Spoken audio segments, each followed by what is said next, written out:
ዛሬ ማለዳ በመዲናችን አዲስ አበባ እጅግ አሳዛኝ አደጋ ተከስቷል። ይህንኑ አደጋ የተመለከተ አዳዲስ መረጃዎችን ፖሊስ ይፋ እያደረገ ነው። በቅድሚያ እንነግራቸዋለን። ወደ ሀገረ አሜሪካ የሚጓዙ ኢትዮጵያውያን እናቶችን የተመለከተ አዲስ መግለጫ በአዲስ አበባ የሚገኘው የአሜሪካ ኤምባሲ ይፋ አድርጓል። ወደ ሀገረ አሜሪካ የምትጓዙ እናቶች ጥንቃቄ አይለያችሁም ብሏል። ስለምን ካላችሁ በዝርዝሩ ታደምጡታላችሁ። የግዕዝ ቋንቋን በተመለከተ አሁንም በኢትዮጵያ ምሁራን ዘንድ የሚደረገው ክርክር ተጠናክሮ ቀጥሏል። የአማራ ክልል ምሁራን የግዕዝ ቋንቋ የሞተ ቋንቋ ነው ለሚሉ ምሁራን ምላሽ ሰጥተዋል። ምን አሉ ካላችሁ በዝርዝር እንነግራችኋለን። የተወዳችሁ የእናት ቲቪ ፕሮግራሞቻችን ተከታታዮች በያላችሁበት የዓለም ዳርቻ የከበረ ሰላምታችን ይድረሳችሁ ብለናል። ክቡራትና ክቡራን ቀደም ሲል ያስተዋወቅናቸውን ትኩስ መረጃዎቻችንን በዝርዝር እንነግራችኋለን። እናት ቲቪን ላይክ፣ ሼር፣ ኮሜንት እንዲሁም የደውል ምልክቱን በመጫን ሰብስክራይብ እንድታደርጉ በመጋበዝ ወደ ቀዳሚው መረጃችን አልፈናል። ዛሬ ማለዳ በመዲናችን አዲስ አበባ እጅግ አሳዛኝ የተባለ አደጋ ተከስቷል። ይህንኑ አደጋ የተመለከተ ፖሊስ አዳዲስ መረጃዎችን ይፋ እያደረገ ነው። አደጋው የደረሰው በከተማዋ በአራዳ ክፍለ ከተማ ወረዳ 6 በተለምዶ አፍንጮ በር ተብሎ በሚጠራው አካባቢ እንደሆነም ተገልጿል።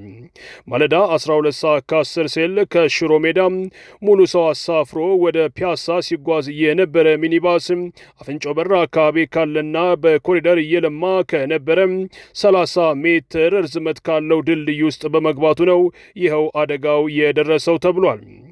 በአዲስ አበባ ከተማ የህዝብ ግንኙነት የኮሚሽኑ የህዝብ ግንኙነት ዋና ኃላፊ የሆኑት ኮማንደር ማርቆስ ታደሰ እንደተናገሩት አንድ ሚኒባስ ታክሲ ሰው ጉዳት ደርሶበታል። እስካሁን ባለው መረጃ አንድ ሰው ህይወቱን አጥቷል። ነገር ግን የሟቾች ቁጥር ሊጨምር ይችላል ብለዋል። ተጎጂዎቹ ወደ ተለያዩ ሆስፒታሎች የተወሰዱ በመሆናቸው አሁን ላይ ይህን ያህል ሰው ሞቷል ለማለት እቸገራለሁ ያሉት ኮማንደሩ ነገር ግን ክፉኛ የተጎዱ ሰዎች እንዳሉ ጠቅሰዋል። አደጋው የደረሰበት ሚኒባስ ታክሲ በጣም ተጎድቷል ያሉት ኮማንደሩ እጅጉን ሰቅጣጭ አደጋ ነው ሲሉም ነው የገለጹት። አሽከርካሪው መኪናው እምቢ አለኝ ነው ያለው ያሉት ኮማንደር ማርቆስ አሽከርካሪዎች የተሽከርካሪዎቻቸውን ደህንነት ማረጋገጥ አለባቸው። ሁሉም ተሽከርካሪዎች መንገድ ላይ ሲሄዱ ጤነኛ የሆኑ ይመስላል ግን ላይሆኑ ይችላሉ ሲሉም አሳስበዋል። በተለይም ዛሬ ማለዳ በደረሰው በዚሁ የትራፊክ አደጋ ምክንያት እስካሁን የታወቀው እድሜዋ ወደ 22 ዓመት የሚጠጋ ወጣት ህይወቷ እንዳለፈ ሲሆን ከዚህች ወጣት በተጨማሪ ሌሎችም ህይወታቸው ሊያልፍ የሚችልና ክፉኛ የተጎዱ ሰዎች እንዳሉ አክለዋል። ከነዚሁ መካከል አንድ እድሜዋ 12 ዓመት የሚደርስ ታዳጊ እንደምትገኝበትም ነው የተገለጸው። እስካሁን ባለው ሁኔታ ታክሲው ሙሉ ሰው እንደጫነና ወደ ድልድዩ ሲገባ ወይም አደጋው በሚደርስበትም ወቅት እነዚሁ ሙሉ ተሳፋሪዎች ጉዳት እንደደረሰባቸው ነገር ግን የተወሰኑት መጠነኛ ጉዳት እንዳስተናገዱ መረጃው ይጠቁማል ብለዋል ኮማንደሩ። ጠዋት ማለዳ በቁልቁለት በፍጥነት ላይ የነበረው ይኸው ሚኒባስ ድልድዩ ውስጥ ሲገባ በአካባቢው ከፍተኛ ጩኸት እንደነበርም አደጋው ሲከሰት የተመለከቱ የአይን እማኞች ተናግረዋል። የተወዳችሁ የእናት ቲቪ ፕሮግራማችን ተከታታዮች ከኛ ጋር ስላላችሁ ከልብ እናመሰግናለን። መረጃዎቻችን አሁንም ወደ እናንተ መድረሳቸውን ይቀጥላሉ። በአዲስ አበባ የሚገኘው የአሜሪካ ኤምባሲ ወደ ሀገረ አሜሪካ የሚጓዙ ኢትዮጵያውያን እናቶችን የተመለከተ አዲስ ማሳሰቢያ ይፋ አድርጓል። ይኸው ማሳሰቢያ ከእርግዝና ጋር እየተገናኘ ስለመሆኑም ኤምባሲው አሳውቋል። ከዚህ ቀደም ኢትዮጵያውያን ለመውለድ በሚል ወደ ሀገረ አሜሪካ እንደሚሄዱና ልጆቻቸው በመወለድ ዜግነት እንዲያገኙ ለማድረግ ወደዚያው ሲያቀኑ እንደነበርም ተገልጿል። ይህ ሁኔታ አሁን ባለው የዶናልድ ትራምፕ አስተዳደር እንደማይቀጥልና ምናልባትም ለመውለድ ወደ ሀገረ አሜሪካ የሚጓዙ እናቶች በቀጣይ በሀገረ አሜሪካ በሚኖራቸው ቆይታና እንዲሁም ዳግም ወደ ሀገረ አሜሪካ ለመጓዝ በሚያደርጉት ጥረት ላይ ፈተና ሊገጥማቸው እንደሚችልም ነው ኤምባሲው ያሳሰበው።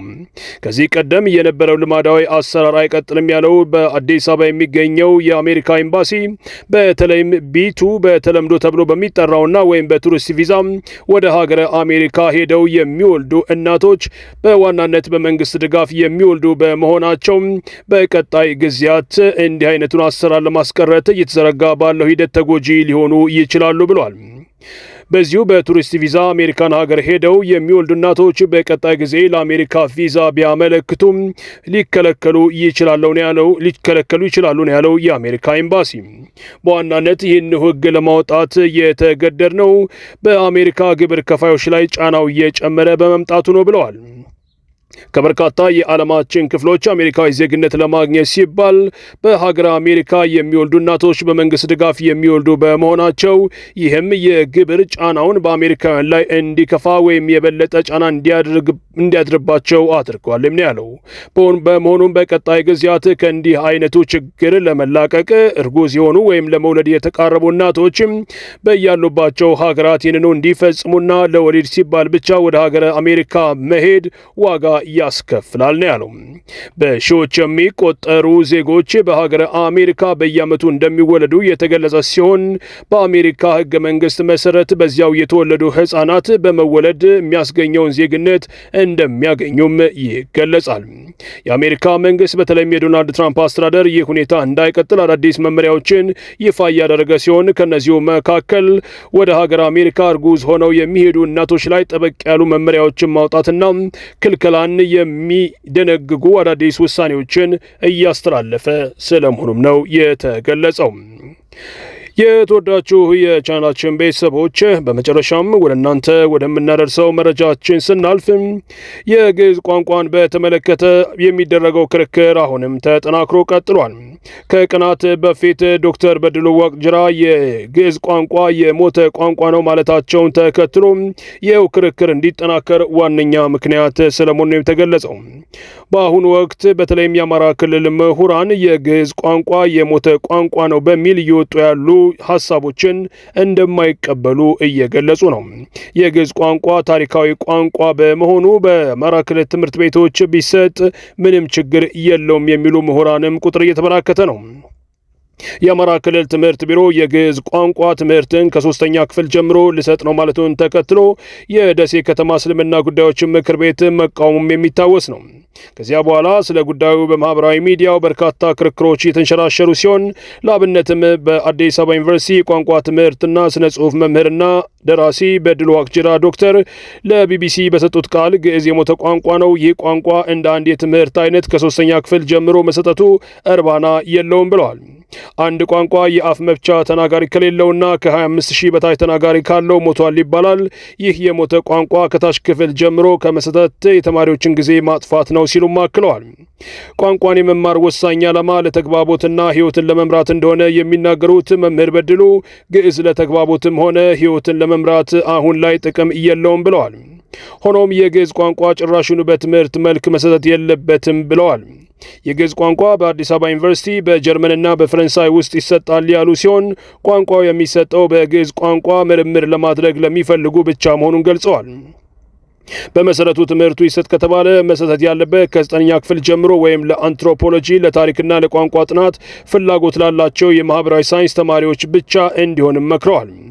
ሆኖም ግን ይህ የዶክተር በድሉ ዋቅጅራ ንግግር ከበርካቶች ተቃውሞ እያስተናገደ ይገኛል። ይህንን ተቃውሞ የሚያራምዱ ሰዎች ጉዳዩ ሃይማኖት ማስፋፋት ጽንሰ ሐሳብ መስሎ ተሰምቷቸዋል ያሉት የወሎ ዩኒቨርሲቲ መምህሩ ዶክተር ይባቤ ፈጣሪ በቋንቋ አይወሰንም፣ ቋንቋ ሃይማኖት አይደለም መሳሪያ ነው ሲሉም አክለዋል። ቋንቋ መቼም ቢሆን ሃይማኖቱን አያውቅም። መረጃዎችን ማሳየት እችላለሁ። በግዕዝ የተጻፉ ብዙ የእስልምና እምነት ጽሑፎች አሉ። በአረቢክ የተጻፉ ብዙ የኦርቶዶክስ ጽሑፎች አሉም ብለዋል። ተቃውሞ ያስነሱ ሰዎች ቆም ብለው ይዩት። ቋንቋ ነው። አላህ ይሳቤህ፣ እግዚአብሔር ይሳቤህ ብሎ ማመስገን ይቻላል ያሉት የግዕዝ መምህሩ ፍትሕ ነገሥት፣ ክብረ ነገሥት ከአረብኛ የተረጎሙ ናቸው ሲሉም አስገንዝበዋል። በጥልቀት ካለመገንዘብ የተነሳ እንጂ ግዕዝ ቋንቋ የሞተ ቋንቋ አይደለም። ብዙ ተናጋሪ ያለው በእኛ ደረጃ እንኳ ከተመረቁት ውጪ በሬጉላር 3 ባች ተማሪዎች አሉም ብለዋል የደሴ ዩኒቨርሲቲ መምህሩ። አንድ ቋንቋ ሞተ የሚባለው የሚጽፈው የሚያነበውና የሚናገረው ሲያጣ ነው። ግዕዝ ግን በዚያ ደረጃ አይደለም። በሰፊው የሚናገረው የሚጽፈውና የሚያነበው ሲሉም አክለዋል። የግዕዝ ቋንቋ ለጥናትና ምርምር ብቻ ሳይሆን ሌሎች በርካታ ቁም ነገር ሊኖር ይችላል። በተለይ በርካታ የጥንት የኢትዮጵያ የእውቀት መጻሕፍት የጻፉት በግዕዝ ቋንቋ በመሆናቸው እነዚሁኑ ድርሳናትና እንዲሁም የጥንት ጽሑፎች ለመመርመር የግዕዝ ቋንቋ መማር በእጅጉ ጠቀሜታ ይኖራል ሲሉም አክለዋል። የተወዳችሁ የቻናላችን ቤተሰቦች እነሆ ለዚህ የመረጃ ሰዓት የያዝናቸው መረጃዎችን ይመስሉ ነበር። አብራችሁን ስለነበራችሁ ከልብ አመስገናል። በያላችሁበት ሁሉ ሰላም፣ ፍቅር፣ ጤና ከእናንተ ጋር እንዲሆኑ ተመኘን። ሰላም።